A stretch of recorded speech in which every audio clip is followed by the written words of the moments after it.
ये बताएं कि फाइबर और प्रोटीन का असूल कहाँ से मुमकिन है?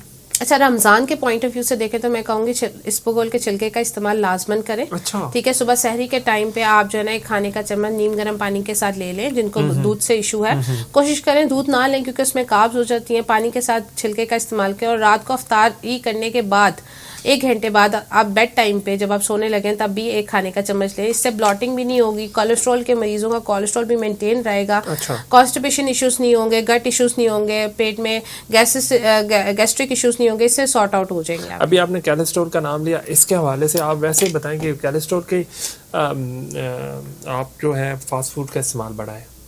फास्ट फूड का रमज़ान में भी इस्तेमाल होता है, तो उसकी वजह से कोलेस्ट्रॉल के बड़े इश्यूज आते हैं। तो किस चीज़ को अवॉइड करना चाहिए या किन चीज़ों का ख्याल रखना चाहिए? अच्छा बुखारी साहब, कोलेस्ट्रॉल से ज़्यादा आजकल फैटी लिवर का बड़ा कॉन्सेप्ट है। हर दूसरे को फैटी लिवर है, क्योंकि पेट बाहर निकला, फैट्स अक्यूमुलेट नहीं हो रही बॉडी से, और जो है हमारा फैटी लिवर की तरफ मेल पर्सन को ज़्यादा फैटी लिवर के साइन एंड सिम्टम्स आते हैं। क्योंकि कोलेस्ट्रॉल बढ़ता है तो फैटी लिवर भी हो जाता है। कोलेस्ट्रॉल देखने के लिए हम फास्टिंग लिपिड प्रोफाइल में एक आपके चैनल से लोगों को एडवाइस करना चाहती हूँ कि अपनी मेडिकल जो है ना टेस्ट को बहुत मद्देनजर रखा करें। अच्छा। हर 6 महीने के बाद ये 5 टेस्ट है वो जरूर करवाया करें, जिसमें फास्टिंग लिपिड प्रोफाइल है, जिसमें आपको गुड कोलेस्ट्रॉल और बैड कोलेस्ट्रॉल का पता चलता है, आपके ट्राइग्लिसराइड का पता चलता है और आपके कोलेस्ट्रॉल का पता चलता है। दूसरा जो मोस्ट इंपॉर्टेंट टेस्ट है वो है LFT, जिसमें लिवर फंक्शन टेस्ट है, जिसमें हम देखते हैं कि पेशेंट फैटी लिवर तो नहीं है। ये आपने देखना है। इंसुलिन रेजिस्टेंस को आपने लाजमन देखना है, जिसको हम शुगर कहते हैं, कि आपकी बॉडी में HbA1c हर 3 महीने 6 महीने हमारा अगर आप बॉडी आपकी ओवरवेट या ओबेसिटी की तरफ जा रही है। उसके बाद हम कहते हैं विटामिन डी। बहुत लोग समझते हैं विटामिन डी का बिल्कुल रोल नहीं है, लेकिन आपका स्लो मेटाबॉलिज्म और आपकी लेथार्जिक कंडीशन की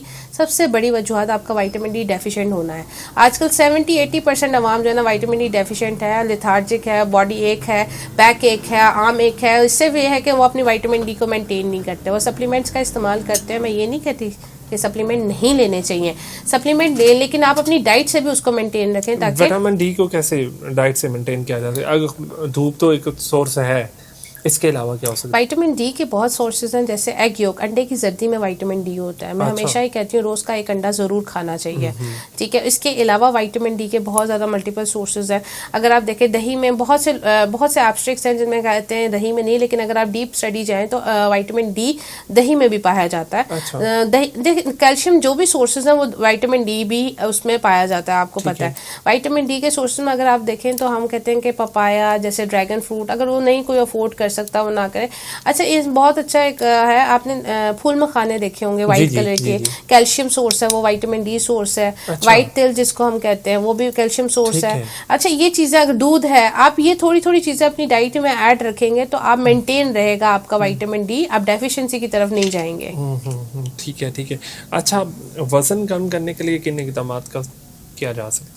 अच्छा, मैक्रोन्यूट्रिएंट की बेस पे वेट लूज किया जाता है। ठीक है, फैट्स, प्रोटीन, कार्ब, और सबसे बड़ा जो देखा जाता है कि हम एक बॉडी मास इंडेक्स BMI को देखते हैं। BMI अगर 18 से 25 के दरमियान है तो आप एक नॉर्मल BMI पर लाए कर रहे हैं। आपने अपनी बॉडी को बैलेंस रखना है कि आगे ना जाए और उसी में मेंटेन रहे। जब आपकी बॉडी 25 से 30 के दरमियान जाती है तो आप ओवरवेट की तरफ चले गए, तो उस टाइम पे हाईलाइटिंग साइन आ जाता है कि अब आपकी बॉडी को नीड है कि आप एक प्रॉपर डाइट प्लान फॉलो करें ताकि आप ओवरवेट से ओबेसिटी की तरफ ना जाए। तो 30 जब हम क्रॉस कर जाते हैं वो ओबेसिटी आपका सफ़र स्टार्ट हो जाता है, और उसमें आपको कोशिश करनी चाहिए कि अपनी लाइफ से कार्ब्स, ग्लूटेन की चीज़ों को स्किप करना है। ग्लूटेन, जिन जिन चीज़ों में ग्लूटेन है वो नहीं लेना आपने, और जैसे चावल है वो नहीं लेना, चिकनाई से दूर रहना है। ठीक है, आपने गंदम, उसमें ग्लूटेन है वो नहीं लेना।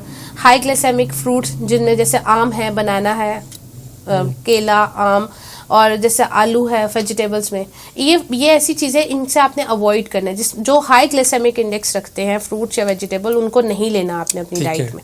ठीक है, इसके अलावा आपने पानी का इस्तेमाल ज़्यादा करना है वेट लॉस में। विटामिन डी को मेंटेन रखना है। अगर आपका विटामिन डी कम है, आपकी बॉडी मेटाबोलाइज नहीं होगी, आपका वेट लॉस नहीं होगा।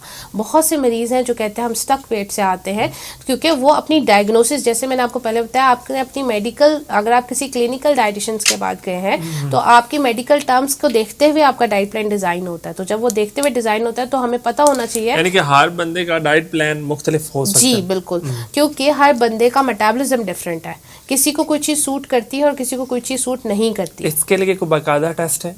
जी, मैंने आपको बताया 5 टेस्ट ये जो मैंने अभी आपके पॉडकास्ट में बताया कि ये आप अपनी रूटीन में हिस्सा बना लें कि आपने जब भी एक डाइट प्लान डिज़ाइन करना है तो ये 5 टेस्ट आप करवा कर अपना। यूरिक एसिड बहुत बहुत बहुत इंपॉर्टेंट टेस्ट है, क्योंकि जब एक डाइट प्लान डिज़ाइन होता है तो उसमें प्रोटीन दी जाती है।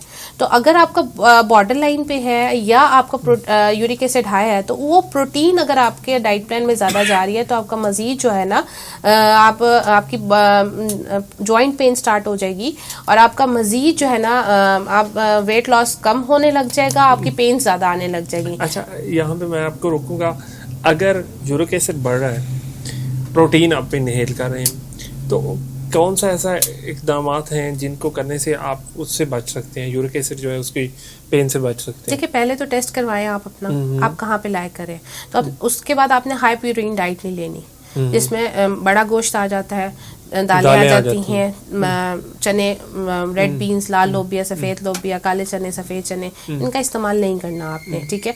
अब देखा जाता है कि इनका इस्तेमाल किस लेवल पे नहीं किया जाए। जैसे मैं आपको टेस्ट का बता रही हूँ, किसी का 7 है, किसी का 8 है, किसी का 9 है, तो उनको डाइटरी मैनेजमेंट से ठीक किया जाता है, फिर साथ में दवाई भी दी जाती है। अब एक बंदा ओबेसिटी का है और हम उसको प्रोटीन भी नहीं देंगे तो वेट लॉस नहीं करेगा, तो हम फिर इसलिए टेस्ट करवाते हैं कि आप लेवल्स कहाँ पे है और किस लेवल के हमने आपको प्रोटीन देनी है। अच्छा, नट्स का इस्तेमाल कितना है मैं रमज़ान शरीफ में? नट्स में हेल्दी फैट्स हैं, आप इसका इस्तेमाल बहुत अच्छे तरीके से कर सकते हैं, लेकिन सुबह के वक्त, सहरी के वक्त भी करना है और अफ्तार के वक्त भी। हाँ जी, लेकिन हैंडफुल ऑफ नट्स का मतलब ये है कि 7 बादाम जिसमें 2 अखरोट हो, 3 काजू हो, 3 किशमिश हो, मतलब ये हैंडफुल ऑफ नट्स होना चाहिए, ना कि आप पूरा मतलब अपनी दोनों मुट्ठियाँ फिल कर लें और कहीं ये हैंडफुल ऑफ नट है। डॉक्टर साहब ने कहा था एक सुबह सहरी के टाइम खाना और अफ्तारी के टाइम नहीं, this is a bad concept. कोशिश करें ये नट्स में से बादाम का इस्तेमाल रमज़ान में बहुत, ये हेल्दी फैट्स में आता है। कोलेस्ट्रॉल के मरीजों ने अगर अपना गुड कोलेस्ट्रॉल बेहतर करना है तो हेल्दी फैट्स का इस्तेमाल करें, जिसमें बादाम आता है। 7 बादाम रात को सोक कर दें, यानी अफ्तारी के बाद आप उसको सोक करें और सहरी में आप जो है ना उसको पील करके खाएं।